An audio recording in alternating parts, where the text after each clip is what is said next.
අයිබෝන් කියලා පිළිගන්නවා Hiruuu Tech YouTube channel එකේ අලුතෙන් ගෙන වීඩියෝ එකකට. ඉතින් අපි මේ වීඩියෝ එක කරන්නේ ටික කාලයකට පස්සේ. මෙතනින් එහාට අපි වීඩියෝස් දාන්න කියලා තමයි බලාපොරොත්තු වෙලා ඉන්නේ. මොකද ගොඩක් දෙනෙක් කමෙන්ට්ස් කරලා ඉල්ලලා තිබ්බා Facebook ගැන එහෙම වීඩියෝස් දාන්න කියලා. අපි එතකොට මේ වීඩියෝස් ඉස්සරහට දාන්න තමයි බලාපොරොත්තු වෙලා ඉන්නේ. ඉතින් අද වීඩියෝ එකෙන් කතා කරන්න අපි බලාපොරොත්තු වෙන්නේ කොහොමද අපි ඇප් එකක් ඩවුන්ලෝඩ් කරගන්නේ. අපි Android phone එකකට අපේ ඇප් එකක් ඩවුන්ලෝඩ් කරගන්නේ කොහොමද? එතනදී සැලකිලිමත් වෙන්න ඕනේ කරුණු ඩවුන්ලෝඩ් කරාට පස්සේ අපි මොනවද බලන්න ඕනේ? ඒ වගේම Play Store එකේ අපි ගිහිල්ලා ඇප් එකක් ඩවුන්ලෝඩ් කරාට අපි සමහර දේවල් වැඩි හිතලා නැහැ. ඒ කියන්නේ අපි බලලා නැහැනේ. ඉතින් අද කතා කරන්න යන්නේ Play Store එකේ තියෙන ඒ වගේ පොඩි ඔප්ෂන් සහ ඒ වගේම අපිට අපේ ඇප් එකක් ඩවුන්ලෝඩ් කරගන්නකොට ඒවා කොහොමද අපිට වැදගත් වෙන්නේ කියලා තමයි අද අපි කතා කරන්න බලාපොරොත්තු වෙලා ඉන්නේ. ඇත්තටම කිව්වොත් එහෙම අපි ගොඩක් කට්ටියගේ ෆෝන්ස් වල ගොඩක් ඇප්ලිකේෂන් තියෙනවා අපිට එක වැඩ කරගන්න අපි එදිනෙදා අවශ්‍ය විදිහට Play Store එකෙන් හෝ වෙන තැනකින් හෝ ඇප් ඩවුන්ලෝඩ් කරගෙන අපි පාවිච්චියට ගන්නවා. ඉතින් අපි මේක සාමාන්‍ය දෙයක් කියලා හිතුවට ඇත්තටම මේ වගේ ඇප් ගන්නකොට අපි ටිකක් සැලකිලිමත් වෙන්න ඕනේ කරුණු ටිකක් තියෙනවා. ඉතින් මුලින්ම බලමු before download app. ඒ කියන්නේ ඩවුන්ලෝඩ් කරන්න කලින් මොනවද අපි මේ ඇප් ගැන සැලකිලිමත් වෙන්න ඕනේ දේවල් කියලා. මුලින්ම තියෙන එක තමයි trusted sources කියන එක. ඒ කියන්නේ අපි ඇප් එකක් ගන්නකොට අපි පුළුවන් තරම් බලන්න ඕනේ අපිට විශ්වාසවන්ත මූලාශ්‍රයකින් ගන්න. ඒ කියන්නේ Play Store. කොටින්ම කිව්වොත් එහෙම Play Store එකේ Huawei වගේ නම් app gallery එකේ වගේ තියෙනවා අපිට අවශ්‍ය කරන ඕනම app එකක්. ඉතින් අපිට හොඳම දේ තමයි මේ වගේ ඩවුන්ලෝඩ් කරගන්න එක Play Store එකෙන්ම. හැබැයි ගොඩාක් කට්ටිය Play Store එකෙන් හැරෙන්න වෙන තැන් වලින් ඒ කියන්නේ ඉන්ටර්නෙට් එකෙන් වෙබ්සයිට් වලින් වෙන කවුරු හරි දීලා ඒ කියන්නේ Play Store එකට දාන්න බැරි ඇප්ලිකේෂන් තියෙනවානේ. ඔය WhatsApp GB WhatsApp මනම් මොඩ්ස් අනම්මනම් ඒවා ගොඩාක් ඉන්ටර්නෙට් එකෙන් අපිට ඩවුන්ලෝඩ් කරලා පාවිච්චි කරන්න පුළුවන්. හැබැයි ඒක ගොඩක් රිස්ක් වැඩක්. ඒක ඔයාට ඕනම වෙලාවක ඔයාගේ ෆෝන් එකට හෝ ඔයාගේ data වලට ප්‍රශ්නයක් ඇති වෙන්න පුළුවන්. ඉතින් ඒකින්ද හොඳම දේ තමයි Play Store එකෙන් වගේ අපිට විශ්වාසවන්ත දැනකින්ම මේ app එක download කරගන්න එක. අපි පිටින් download කරත් අපිට message එකක් ඇවිල්ලා පෙන්නනවා මේ install කරන්න කලින් මේක පිටින් අරගෙන තියෙන්නේ මේක device එකට හොඳ නෑ. ඔයා ඒකට කැමතිද නැද්ද කියලා okay කරන්න ඕ cancel කරන්න කියලා message එකක් එනවා.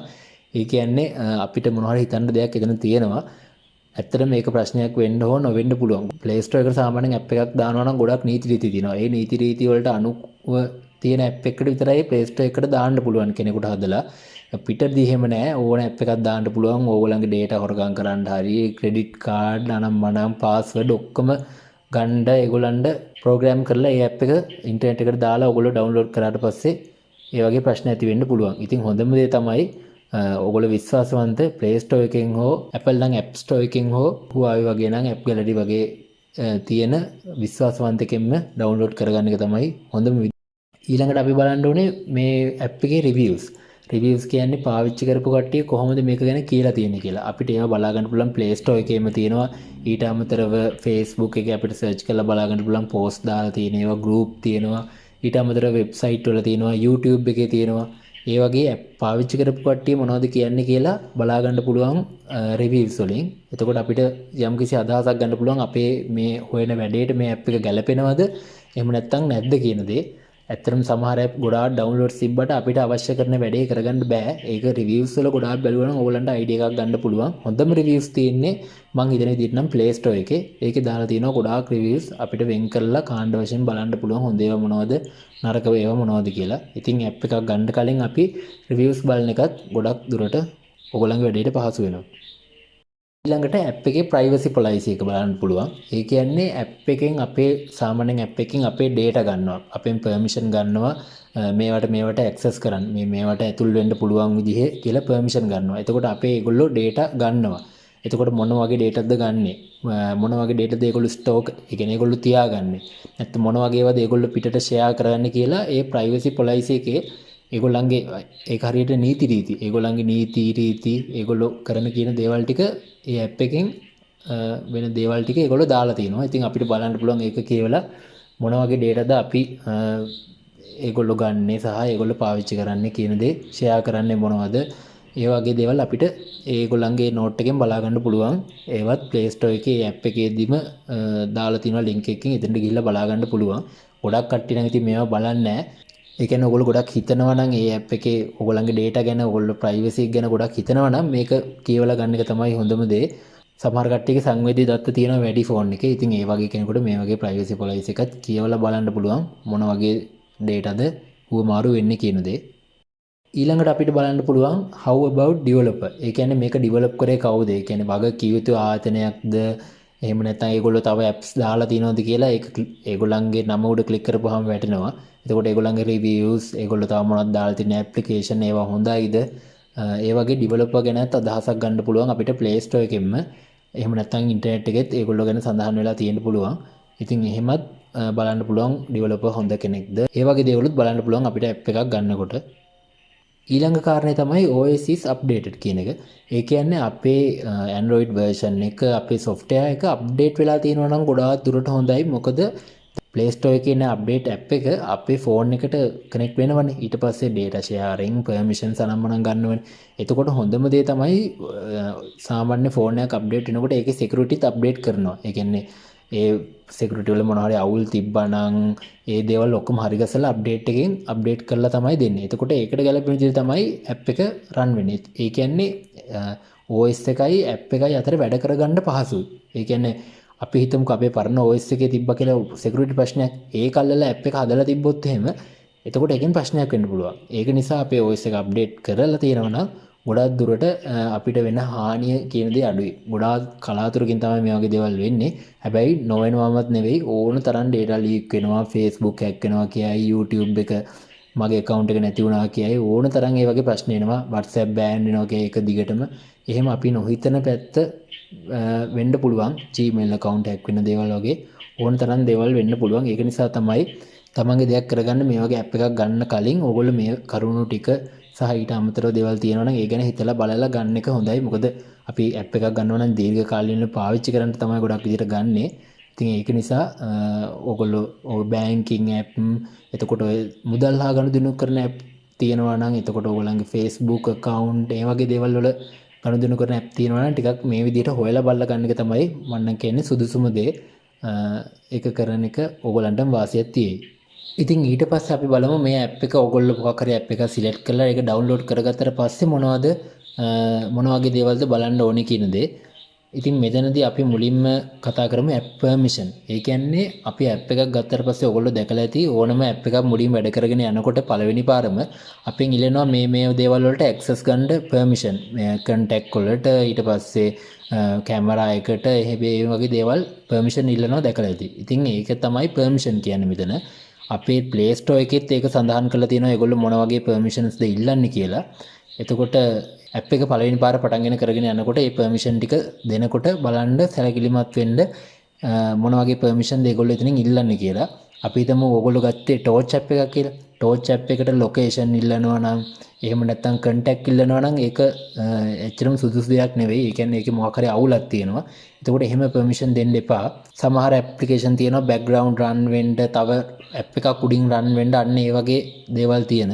ඉතින් ඒ app එක වැඩ කරන්න ඒ දේ අවශ්‍ය නම් විතරක් දෙන එක තමයි හොඳ. එහෙම නැත්නම් ඒ permission ඒ විදිහට ඉල්ලනවා නම් ඒ permission එක අයින් කරලා දාන්න. අයින් කරලා වැඩ කරන්න බැයි නම් ඔයා වෙන app එකක් තෝරගන්න එක තමයි හොඳම දේ කරන්න පුළුවන්. ඉතින් ඒ විදිහ තමයි app permission check කරගන්න පුළුවන්. අපිට ඒකට අවශ්‍ය නැහැ කියලා හිතන permission එකක් තියෙනවා නම් එතන පොඩි අවුලක් තියෙන්න පුළුවන්. ඒක නිසා නොදී ඉන්න එක හෝ මාරු කරගන්න. ඊට පස්සේ බලන්න පුළුවන් access your data කියන එක. ඔයාගේ දත්ත වලට access කරන්නේ කොහොමද? මොන මගේ දත්තද ගන්නෙ? contacts එතකොට media files අනම්මනම් මේ දේවල් කොහොමද ගන්න කියලා ඔයාට app එක වැඩ කරගෙන යනකොට තේරෙනවා. ඊට අමතරව ඔයාගේ permission වලින් තිල්ලනවා. එතකොට ඔයාට පුළුවන් හිතාගන්න මොන වගේ data වලටද මේගොල්ලෝ මේ app එකෙන් access කරන්න කියලා. අන්තිමට කිව්වොත් එහෙම look and feel එක. ඒ කියන්නේ ඔය app එක වැඩ කරගෙන යනකොට ඒකේ experience එක හොඳයිද? ඒක නැද්ද? මේකෙන් මගේ වැඩේ වෙනවද? එහෙම නැත්නම් මේක ටිකක් battery drain වෙනවද? RAM එක අවුල්ද? phone එක ටිකක් අවුල් දරා ගන්න බැරි app එකක්ද? ඒ කියන්නේ ඔයාට feel වෙන විදිය, ඔයාට දැනෙන විදිය app එක හොඳයි නැද්ද කියන දේ බලලා ඔයාට තීරණයක් ගන්න පුළුවන් app එක අයින් කරනවද නැත්නම් වෙන app එකකට යනවද? ඒ වගේ options ඔයාට ගන්න පුළුවන්. ඒක තමයි ඉතින් අවසාන විදියට බලන්න තියෙන්නේ. මේ මම කතා කරේ basic දේවල් ටික. ඇත්තටම පිටින් app එකක් ගන්නවා නම් මේවා ගැන ගොඩාක් සැලකිලිමත් වෙන්න ඕනේ. Play Store එකේදී app එකක් ගන්නවා නම් එච්චර ලොකුවට හිතන්න දෙයක් නැහැ. මොකද Play Store එකට app එකක් දානවා නම් අනිවාර්යෙන් ඒගොල්ලන්ගේ ඉල්ලීම් ඒ කියන්නේ රික්වයර්මන්ට් ටික සම්පූර්ණ වෙන්න ඕනේ. හොඳ සිකියුරිටි එකක් තියෙන්න ඕනේ. අවශ්‍ය data විතරයි access කරන්න පුළුවන්. ඊට පස්සේ permission අනවශ්‍ය permission ඉල්ලන්න බෑ. ඒ වගේ ගොඩාක් දේවල් තියෙනවා Play Store එකට app එකක් දානවා නම් ඒ දාලා තමයි ඒගොල්ලෝ Play Store එකෙන් approve කරලා අපිට මේ විදිහට download කරගන්න දෙන්නේ. එතකොට Play Store එකෙන් ගන්න එක හොඳයි කියලා කියන්නේ එකයි. අනිත් ඕනම app එකකින් ඔයාට ඕනම වෙලාවක risk එකක් එන්න ඉඩ තියෙනවා. ඉතින් ඊළඟට අපි බලමු Play Store එකේ කොහොමද අපි app එකක් download කරගන්නේ සහ ඒකේ තියෙන විශේෂාංග කීපයක් ගැන. ඉතින් අපි මෙන්න මේ විදිහට අපේ Play Store එක open කරගෙන අපිට මොන හරි අවශ්‍ය app එකක් තියෙනවා නම් අපි මේ විදිහට අපි තුමු අපිට ඕනේ call recording කියලා. එහෙනම් call recording කියලා type කරලා අපි ඔන්න search කරනවා. ඊට පස්සේ ඔන්න අපිට එනවා මේ විදිහට apps පොලිම පල්ලෙහාට මේ විදිහට ඇවිල්ලා තියෙනවා. මේ විදිහට ඇවිල්ලා තියෙනවා. ඉතින් මෙතනදී බලන්න මේ ඇඩ් කියලා තියෙන වලින් ඒක සමහර වෙලාවට හොඳම ඇප් එක නොවෙන්න පුළුවන්. ඒ වුණාට ඒක ඇවිල්ලා තියෙන උඩට ඒගොල්ලෝ ඇඩ් එකක් දාලා තියෙන්නේ. ඒ ඇඩ් එක තමයි උඩින්ම පෙන්නන්නේ.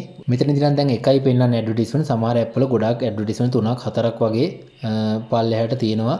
එතකොට මේ ඇඩ් ටික බලන්න ඔයාට ඒ ඇඩ් එකිනුත් ඒ ඇඩ් වලිනුත් හොඳ ඇප් එකක් තෝරගන්න පුළුවන්. එහෙම නැත්නම් පල්ලෙහාට සර්ච් කරලා ඔයාට බලන්න පුළුවන්. එතකොට මේ විදිහට ඇප් පෙන්නනකොට අපිට මෙතනින්ම සිලෙක්ට් කරගන්න පුළුවන් රේටින්ග්ස් 4ට වැඩි ඒවාද 4.5ට වැඩි ඒවාද තියෙන කියලා. එතකොට ප්‍රීමියම් ඒවා සල්ලි දීලා ගන්න ඒවා නම් මෙතනින් අපිට සිලෙක්ට් කරගන්න පුළුවන්. Play Protect එක පාස් නම් අපිට මේ Play Pass එකෙන් ඒක සිලෙක්ට් කරගන්න පුළුවන්. එතකොට මේ විදිහට පල්ලෙහාට එනවා. ගොඩාක් downloads තියෙන reviews තියෙන app තමයි මුලින්ම උඩටම ඇවිල්ලා පෙන්නන්නේ. අපිට ඉතින් මේ විදිහට බලා ගන්න පුළුවන්. මෙතනදී තියෙනවා රේටින් එකක්. මේ තරුවට එහා පැත්තේ තියෙන රේටින් එක මොකක්ද කියලා. ඊට පස්සේ ඇප් එකේ ප්‍රමාණය, ඒ කියන්නේ MB ගාන කොච්චරද කියන එක. ඊට පස්සේ ඩවුන්ලෝඩ් කරලා තියෙන ප්‍රමාණය. ඊට පස්සේ මෙතන එහා පැත්තෙන් තියෙන්නේ මේ තියෙන්නේ ඩෙවලොපර්ගේ විස්තර ටික. ඉතින් මේ විදිහට මේක එකකට ඇතුළට අවිල්ලා බැලුවොත් එහෙම අපිට පුළුවන් මෙතන තියෙනවා 3.9 රේටින් එක. ඒ කියන්නේ මේ රේටින් එක හැදෙන්නේ ඔයාගේ රීජන් එකේ. ඒ කියන්නේ ඔයාලගේ ප්‍රදේශයේ ඔයාගේ ඩිවයිස් එකට සමාන ඩිවයිස් වලින් කරපු රේටින්ග්ස් වල ප්‍රමාණයක ඇවරේජ් එකක් විදිහට තමයි මේ රේටින් එක පෙන්වන්නේ. ඊට පස්සේ මෙතන 2 මිලියන් රිවිව්ස් කියලා තියෙනවා. එතන තමයි රිවිව් කරපු ප්‍රමාණය පෙන්නන්නේ. මේ මෙතනින් ඇප් එකේ ප්‍රමාණය බලා ගන්න පුළුවන්. ඊට පස්සේ මෙතන තියෙනවා ඒගොල්ලෝ දෙන රේට් එකක්. ඒ කියන්නේ කන්ටෙන්ට් එක මොන වගේද, එතකොට ඉන්ටර්ෆේස් එක මොන වගේද, ඒ වගේ දේවල් තීරණය කළා මෙතන රේට් එකක් දෙනවා. ඊට පස්සේ මෙතන තියෙනවා ඩවුන්ලෝඩ් ප්‍රමාණය කොච්චරද කියන දේ. මෙහෙම පල්ලට යද්දි ස්ක්‍රීන්ෂොට් එකක් හෝ වීඩියෝ එකකින් ඒගොල්ලන්ගේ ඇප් එකේ පෙන්නලා තියෙනවා ඇප් එක වැඩ කරන විදිය සහ ඇප් එක මොන වගේද කියන දේ.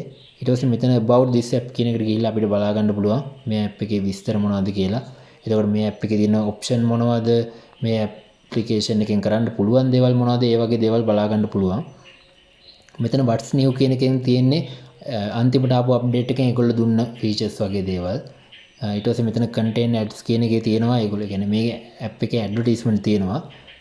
ඊට පස්සේ මෙතන app info කියන එක තියෙනවා, version එක තියෙනවා, update එක, අවසාන update එක කවද්ද ආවේ කියන එක තියෙනවා, downloads ප්‍රමාණය, download size එක, ඔය මේකට මේ app එක වැඩ කරන්න අවශ්‍ය Android version එක, ඊට පස්සේ මෙතන developer ගේ නම, හදපු කට්ටියගේ එහෙම නැත්නම් company එකේ නම. ඒකට මේක රිලීස් කරපු දවස තියෙනවා. මෙතනින් මම අර කිව්වේ app permission ටිකත් බලා ගන්න පුළුවන් මොන permissionsද මේකට ඉල්ලන්නේ කියලා. ඊට පස්සේ අපේ ඩිවයිස් එකත් එක්ක ඒක කම්පැටිබල් වෙනවද මොනවද කියන දේ විස්තරات එක්ක පල්ලෙහාදී තියෙනවා. ඊට අමතරව මෙතන data safety මම අර කිව්වේ data මොන වගේ dataද අපෙන් ගන්නෙ සහ ඒගොල්ලෝ මොනවද ඒවට කරන්න කියන දේ මෙතන දාලා තියෙනවා. මේ තියෙන්නේ ඒගොල්ලෝ කරෙක්ට් කරගන්න data ටික අපිට බලා ගන්න පුළුවන් මේ විදිහට. ඊට පස්සේ security practices මොනවද තියෙන්නේ කියලාත් බලා ගන්න පුළුවන්. මම අර කිව්වේ privacy policy එක මෙන්න මේ link එකට ගිහිල්ලා අපිට බලා ගන්න පුළුවන් ඒගොල්ලන්ගේ app එක හා සම්බන්ධ privacy policy එක. ඊට පස්සේ මෙතනින් අපිට rating දෙන්න පුළුවන්. ඊට පස්සේ මෙතන තියෙනවා ratings and reviews කියලා. මෙතන 5 ratings කොච්චරද මේ නිල් පාට පෙන්වලා තියෙන්නේ මේ විදිහට. ඉතින් මේකට ගියොත් එහෙම අපිට පුළුවන් මේ ratings වෙන වෙනම positive ratings මොනවද, critical ratings මොනවද, ඒ කියන්නේ අවුල් ratings මොනවද, ratings 5 ඒවා මොනවද, 4 ඒවා මොනවද ටික වෙන් කරලා බලා ගන්න. ඊට අමතරව අපිට පුළුවන් අපි දැන් මේ කෝල් රෙකෝඩ් එකක්නේ මෙතන Bluetooth set සම්බන්ධයෙන් එතන තියෙන ප්‍රශ්න bad experience WhatsApp වලදී රෙකෝඩ් වෙනවද නැද්ද කියන දේ. ඒ වගේ දේවල් ටොපික්ස්. ඒ කියන්නේ ගොඩාක් රිවිව් කරපු කට්ටිය ඉන්නවනේ. ඒ කට්ටිය කතා කරපු දේවල් මෙතන ටොපික්ස් විදිහට තියෙනවා. ඒ කියන්නේ මාතෘකා විදිහට ප්‍රධාන ඒගොල්ලෝ කතා කරපු දේවල් මාතෘකා විදිහට වෙන් කරලා තියෙනවා. එතකොට ඊට අමතරව මෙතන most relevant කියන එකේ අපිට බලා ගන්න පුළුවන් reviews last version එකටද අපේ device එකට set වෙන විදිහට බලා ගන්න පුළුවන්. most recent ඒ කියන්නේ අලුතෙන්ම දාපු reviews බලා ගන්න පුළුවන්. ඒ වගේ මෙන්න මේ විදිහට පල්ලෙහාට reviews ඔක්කොම ටික අපිට බලා ගන්න පුළුවන් කියලා. එතනොත් අපිට අදහසක් ගන්න පුළුවන් මේ app එක අපේ වැඩේට හරියනවද නැද්ද කියන එක. ඊට පස්සේ මෙතන තියෙනවා developer. ඒ කියන්නේ මේක හදපු කෙනාව contact කරගන්න අවශ්‍ය නම් ඒ අවශ්‍ය තොරතුරු ටික. ඊට පස්සේ අපිට පෙන්නනවා similar app. ඒ කියන්නේ මේකට හා similar application. ඒ කියන්නේ මෙහා සමාන apps මොනවද තියෙන්නේ කියලා අපිට පෙන්නනවා. ඕගොල්ලෝ අඩුවෙන්ම දේවල් බලනවා නම් ගොඩක් downloads තියෙන rating ටිකක් වැඩි 4.5ට වැඩි ටිකක් download වැඩිපුර තියෙන එකක් තෝරගත්තා නම් ගොඩක් දුරට ඔයාගේ වැඩේ කරගන්න මේක සාර්ථක වෙයි.